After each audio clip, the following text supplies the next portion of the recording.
আসসালামু আলাইকুম, সবাই কেমন আছেন? আশা করি যে যেখানে আছেন খুব ভালো আছেন।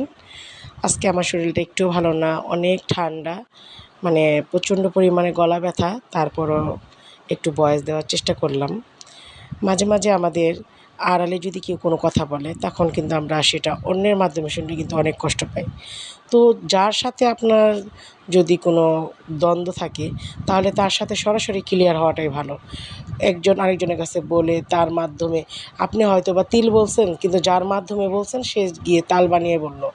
তো আপনার যার সাথে ঝগড়া থাকবে, যার সাথে অভিমান থাকবে, আপনি তার সাথে ডাইরেক্টলি কথা বলুন।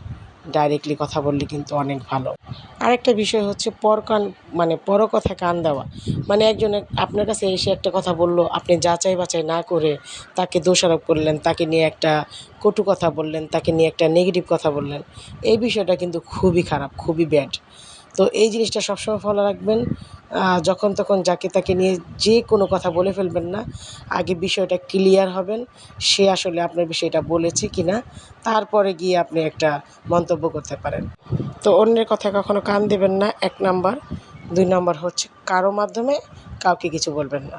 তো সবাই ভালো থাকবেন আর অবশ্যই আমার জন্য দোয়া করবেন। আমিও আপনাদের জন্য দোয়া করি। আল্লাহ হাফেজ।